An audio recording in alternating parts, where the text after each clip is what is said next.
Har alltid undrat varför brudarna de fastnar. Varför brudarna de fastnar.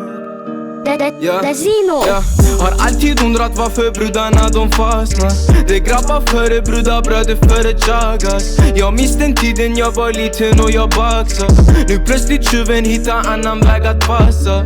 Fysiken minskar nu, bröder sitter i en cell. Ingen studio fast, kickar rader on the way.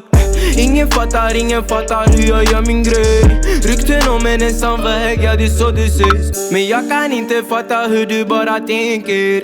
Inga smycken men ändå jag blänker. Hon har fattat nu poängen. Och nu hon ringer mig och vill ha mig i sängen. Men jag sa till hon bara softa. Nu plötsligt någonting hände, broder sniffa koka. På grund av vägen, rest in peace, en bror han somna. Nu mamman gråter, man kan se nu hennes tårar. Men tyvärr broder, sånt kan indish. Finns mycket mer i livet än att fixa Fendi. Jag vandrar vägen för att kunna bli en kändis. Förlåt mig mamma om jag sa att jag är deppig. Finns inget bättre än att kunna styra dagen. Du ser mig ofta med kurder och araber. Jag hänger även med gypsies, mexikaner. Men oavsett så backar vi det laget. Har alltid undrat varför brudarna de fastnar.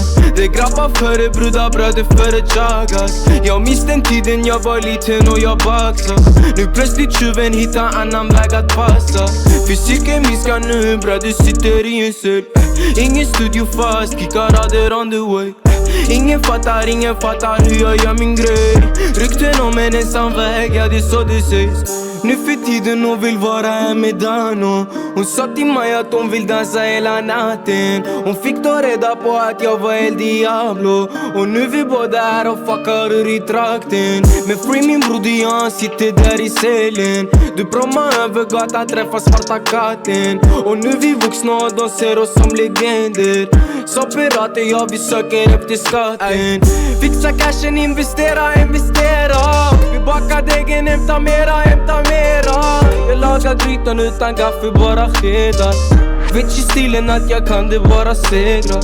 Finns inget bättre än att kunna styra dagen. Du ser mig ofta med kurder och araber. Jag hänger även med gypsies, mexikaner. Men oavsett så backar vi det laget. Har alltid undrat varför brudarna de fastnar. Det är grabbar före brudar, bröder före chagas. Jag minns den tiden jag var liten och jag baxade. Nu plötsligt tjuven hittar annan väg att passa. Fysiken minskar nu, bröder sitter i en cell. Ingen studio fast.